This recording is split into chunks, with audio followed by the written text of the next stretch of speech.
जय हिंद। स्वागत है आज के इस नए सेशन में। आज हम लोग डीएलएड सेकेंड सेमेस्टर की मैथ का ये 8वां वीडियो है। इसमें हम आज पढ़ेंगे व्यंजकों का गुणनफल, यानी व्यंजकों का गुणनफल से आपके एग्जाम में एक प्रश्न देखने को जरूर मिलेंगे।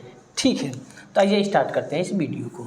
तो सबसे पहले जब भी आपका ऐसे गुणनफल करना हो यानी गुणा करना हो तो आप क्या करते हैं बाबू, 2x, इसमें से ए को लिखेंगे 2x और इस कोष्ठक को पूरा लिख देते हैं 3x। ठीक, फिर प्लस का 2 और फिर इस पूरे को उतार देते हैं और क्या 3x।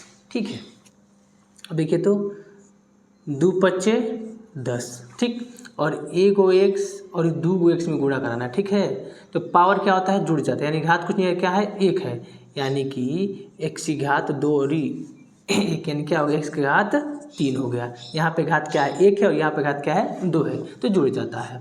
और फिर 2 के गुण इसमें कराएंगे तो 2 तिहाई 6, और घात यहाँ पर भी 1 है और यहाँ पर भी 1 है, तो x का घात कितना हो गया, 2 हो गया। ठीक, फिर प्लस का 2 पंजा 10 और ये x स्क्वायर। ठीक है, फिर 2 तिहाई 6x। ठीक है, अब देख लेते हैं कि इसमें से कुछ जुड़ने वाला तो नहीं है कोई, तो यहाँ पे क्यूब है, क्यूब कोई नहीं है तो क्यूब को सेम लिख लेते हैं। ठीक, लेकिन यहाँ पर देखने को मिल रहा है कि 6x स्क्वायर प्लस का 10x स्क्वायर, यानी 6 और 10 कितना हो गया, 16x स्क्वायर, और प्लस का 6x, यही हो गया हमारा आंसर। ठीक है, तो जब भी इस ऐसे प्रश्न आपको देखने को मिलेंगे कि गुणनफल ज्ञात करने को देगा तो आप ऐसे निकाल लीजिएगा। ठीक है, दूसरा क्वेश्चन है कि x + 8 और x + 2 का क्या निकालना है बाबू, गुणनफल ही निकालना है। क्या निकालना है, गुणनफल निकालना है, लेकिन सर्वसमीका का प्रयोग करके। कैसे बाबू, सर्वसमीका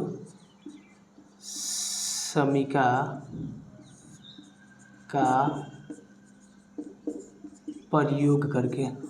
अब आप सोचेंगे कि ये सर्वसमीका क्या होती है, तो सर्वसमीका ज़्यादा कुछ नहीं होती है, ये एक फार्मूला होती है। जैसे कि मान लीजिए कि ये a है और ये क्या है, b है। ठीक है, मान लीजिए कि a है, ये क्या है, b है। इसका एक सूत्र होता है और सूत्र को हम सबसे पहले डिफाइन कर लेते हैं। मान लीजिए कि a है, मान लीजिए कि x + a, ठीक, इंटू x + b। वो सूत्र आप चाहे तो याद भी कर सकते हैं और इससे हम फाइंड भी आप कर सकते हैं। जैसे इसका गुणा कराएंगे तो x + के b और प्लस का a और x + b लिख सकते हैं बाबू, बिल्कुल लिख सकते हैं। जब x का गुणा x में कराएंगे तो x स्क्वायर, ठीक, और प्लस का x और x इंटू बी और प्लस में ax प्लस का ab। ठीक है, इसमें से क्या कॉमन ले सकते हैं, इसमें से x कॉमन ले सकते हैं, x square plus x b plus का a और प्लस का ab, यही हो गया फार्मूला।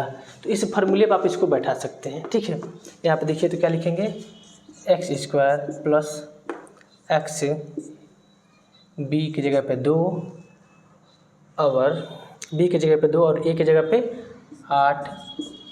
ठीक है, और प्लस का a इंटू का b। ठीक है बाबू, तो x square plus 2x plus के 8x प्लस 8 दूनी 16।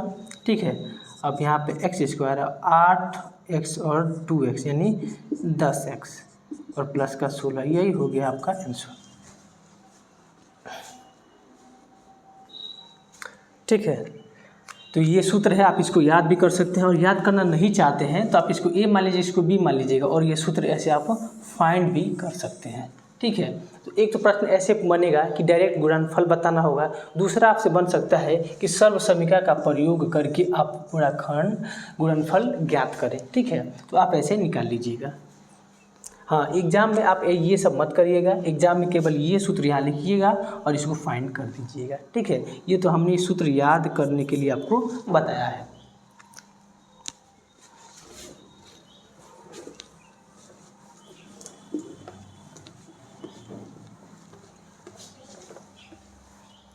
अब क्वेश्चन नंबर अगले पे बढ़ते हैं।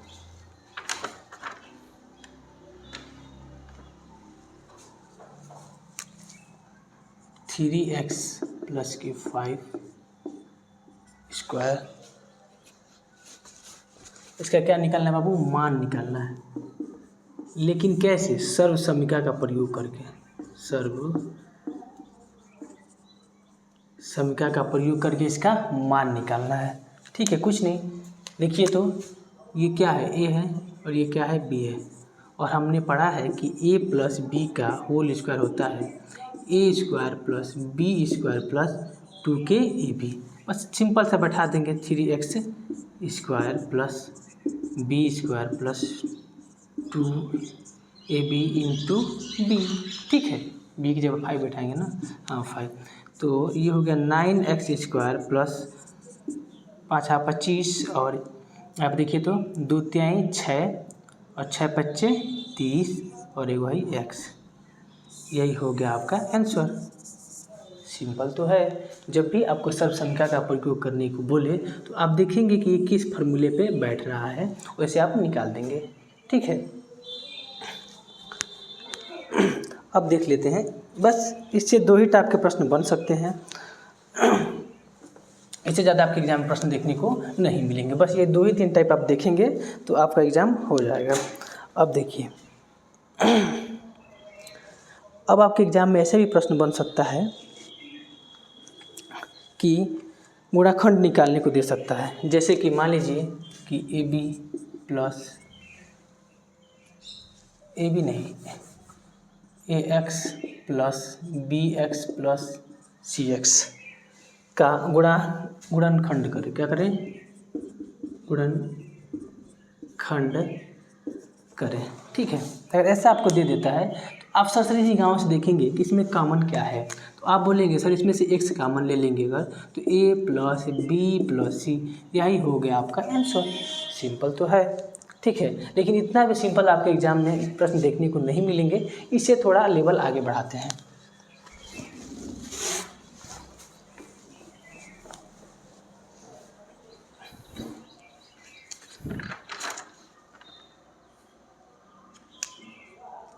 एक मोस्ट इम्पॉर्टेंट क्वेश्चन है जो आपके एग्ज़ाम में कई बार देखने को मिलता है कि a के पावर 4 और माइनस के b के पावर 4 का क्या करें बाबू? गुणनखंड करें। क्या करें बाबू? गुणनखंड करें। देखिए, क्वेश्चन देखने में बहुत टफ लग रहा है लेकिन बहुत ही इजी है। क्या हम इसको a स्क्वायर का स्क्वायर लिख सकते हैं? बिल्कुल लिख सकते हैं। और इसको बी स्क्वायर का स्क्वायर लिख सकते हैं? बिल्कुल लिख सकते हैं। अब देखिए, और हमने पढ़ा है कि किसी भी संख्या पर स्क्वायर ए स्क्वायर माइनस बी स्क्वायर हो तो हम लिखते हैं एक कोष्ठकों में ए माइनस बी और एक कोष्ठकों में ए प्लस का बी। तो हम इसको लिख सकते हैं बाबू ए स्क्वायर माइनस के बी स्क्वायर।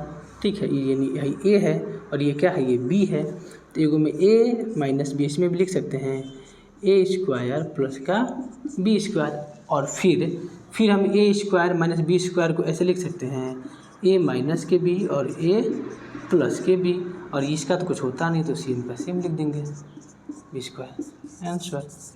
ठीक है, आप इसको 1 बार 2 बार प्रैक्टिस करेंगे तभी आपके दिमाग में भी फिट होगा। ऐसे नहीं कि देखिए और आप कर दिए तो नहीं हो सकता। ठीक है, इससे आगे बढ़ते हैं।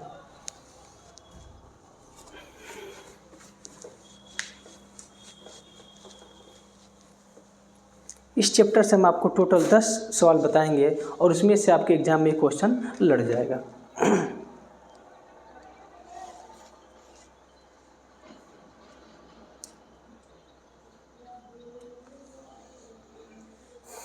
अगला क्वेश्चन है कि मान लीजिए कि x³ माइनस के y³ दे दे और बोले कि इसका गुणनखंड बताइए। क्या बताइए? गुणनखंड बताइए। तो आप सिंपल से क्या करेंगे कि जब भी आप देखेंगे कि किसी भी सूत्र पे बैठ रहा है तो तुरंत उस सूत्र को आप सॉल्व करेंगे। जैसे कि मान लीजिए इसको लिख सकते हैं a³ माइनस b³ के सूत्र पे ये बिल्कुल बैठ रहा है। a³ माइनस b³ आपका क्या होता है? a³ माइनस b³ होता है कोष्ठक में a माइनस के b, ठीक है, और एक कोष्ठक में ए स्क्वायर प्लस के ए बी और प्लस के B square. Very important formula है।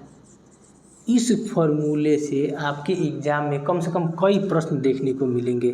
कम से कम 2 से 3 प्रश्न इस फार्मूले पे आपको देखने को मिलेंगे। यानी इस फार्मूले का यूज आपके डीएलएड सेकेंड सेमेस्टर में बहुत बार है, तो इसलिए आप इस फार्मूले को पूरी तरह से रट लें, ठीक है। और दूसरी फार्मूला है कि ए क्यूब प्लस के बी क्यूब, इसको भी आप रट लें। ए कोष्टक में ए प्लस का बी और ए कोष्टक में ए स्क्वायर माइनस ए बी और प्लस का बी स्क्वायर। ये 2 फार्मूला तो आपको याद होना ही चाहिए, याद होना ही चाहिए। तो आइए इसको कर लेते हैं। तो ए के स्थान पे क्या है बाबू, ए के स्थान पे x है, और बी के स्थान पे क्या है बाबू, बी के स्थान पे y है। तो आप लिख सकते हैं x माइनस के y, ठीक है। और दूसरे कोष्टक में ए स्क्वायर माइनस के ए बी प्लस के ए बी और प्लस के बी स्क्वायर। यही हो गया बाबू आपका आंसर। सिंपल तो है, ठीक है बाबू।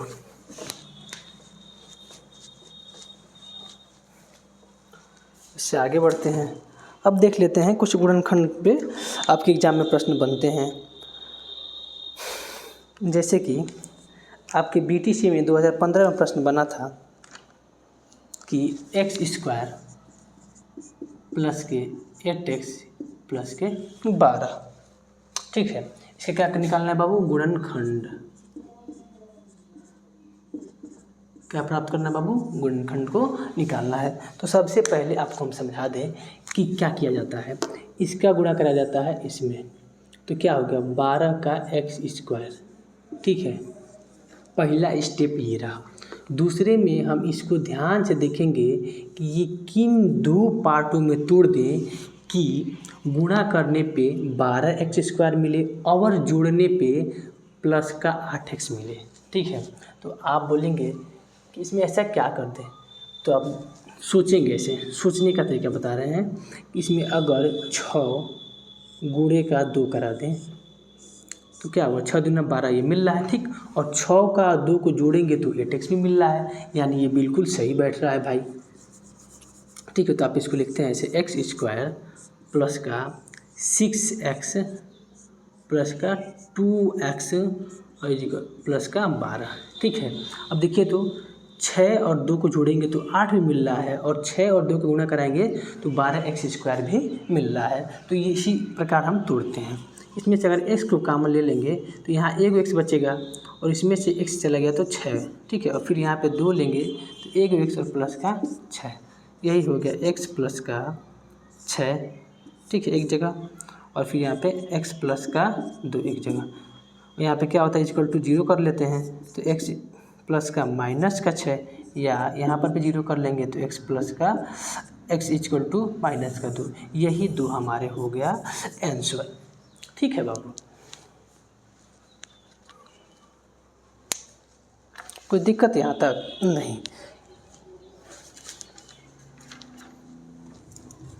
एक बेहद इम्पोर्टेंट क्वेश्चन आपको करा देते हैं ताकि आपको सोचने समझने की थोड़ी शक्ति बढ़ जाए।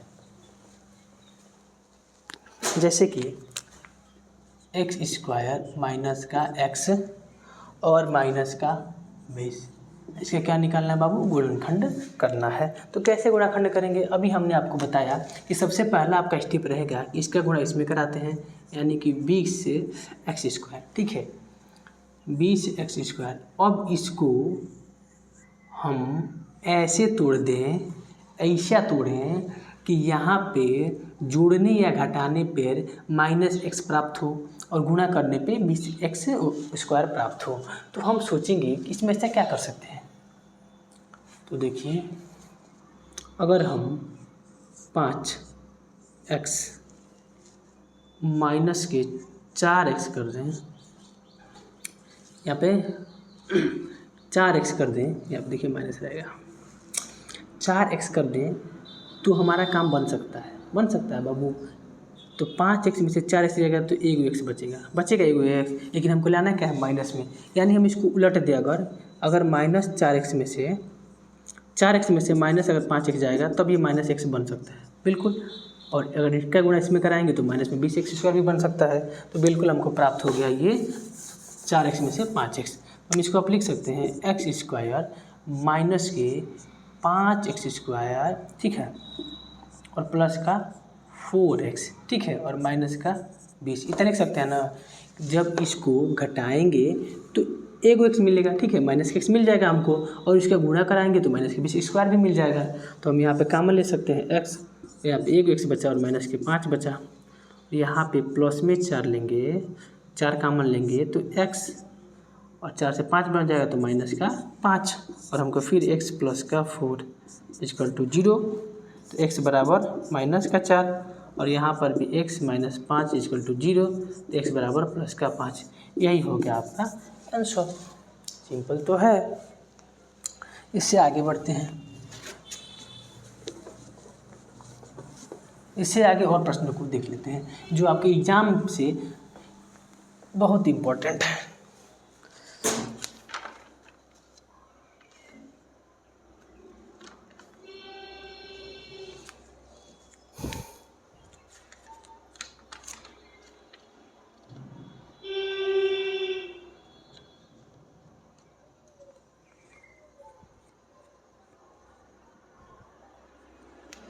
जो आपके BTC 2016 में प्रश्न पूछा गया था, जो बेहद इम्पोर्टेंट है आपके एग्ज़ाम से। यदि x plus Y plus Z equal to 12 हो, 12 है, और एक्स स्क्वायर प्लस का वाई स्क्वायर प्लस का जेड स्क्वायर इजकल टू 64 हो, ठीक है, हो तो X Y plus Z Y plus X Z का मान बताइए सर। क्या बताइए? इसका मान आप बताइए। ठीक है, आप सरसरी निगाहों से देखेंगे कि हमको देखने को मिल रहा है कि ये a है, ये b है, ये c है, और a² plus b² plus c² इतना तो हमको देखने को मिला। जब भी ऐसे प्रश्न देखें तो हम दिमाग में इसमें क्या कर सकते हैं? इसमें हम यही कर सकते हैं कि अगर a plus b plus c का होल स्क्वायर करें, ठीक है, यानी होल स्क्वायर का फॉर्मूला बैठाएं, तो हमको मिलेगा a² प्लस का b² प्लस का c² प्लस का 2 into AB plus BC plus का C, ठीक है। अब देखिए, ठीक इसी तरह इसको बैठाएंगे, इसको a मानते हैं अगर, तो x y प्लस का z का होल स्क्वायर करेंगे बाबू, तो यहाँ पर भी होगा x² y² प्लस का z² प्लस का 2AB BC और CA, ठीक है, इतना तो हो गया। अब देखिए सरसरी निगाहों देखेंगे कि हम किनका मान याद है, किनका मान दिया है। इसका मान पे क्या बैठाएंगे बाबू? बैठाएंगे 64 प्लस का 2 एक्स वाई जेड वाई और प्लस का एक्स जेड, ठीक है। अब देखिए, और हम कुछ पता हमको बाबू? हाँ, यहाँ पर पता है कि x plus Y plus Z का मान क्या दिया है? 12 दिया है, तो यहाँ बैठा देंगे 12, और जैसे ही 12 बैठा इसमें क्या है? स्क्वायर है, तो यहाँ पे करेंगे इसका स्क्वायर, है ना, ठीक है। यहाँ तक कोई दिक्कत? बिल्कुल कोई दिक्कत नहीं। 12 का स्क्वायर होता है 144, ठीक है, और ये प्लस में है तो इधर ही आएगा तो माइनस में। यहाँ तक कोई दिक्कत नहीं।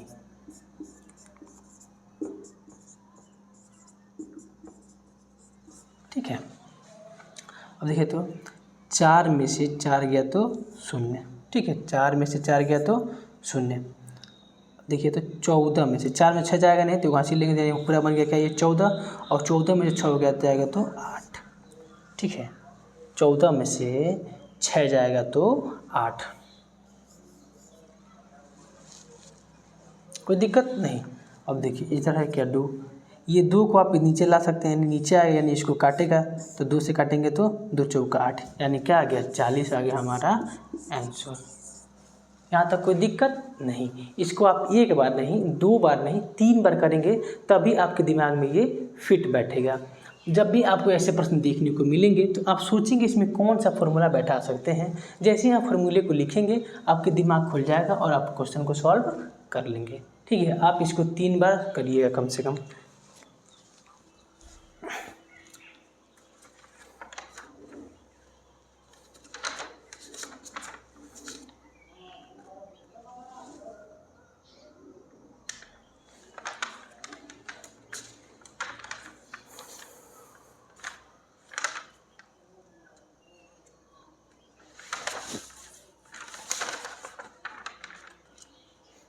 एक और प्रश्न है, उसके बाद हम वीडियो को यहीं रहने देंगे। इतने ही में आपका काम चल जाएगा, इससे ज़्यादा आपके डीएलएड में नहीं पूछता है।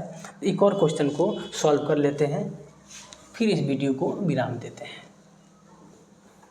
उसके बाद से मिलेंगे फिर कल। तो प्रश्न है कि 7 × x + y, बेहद ख़तरनाक क्वेश्चन है।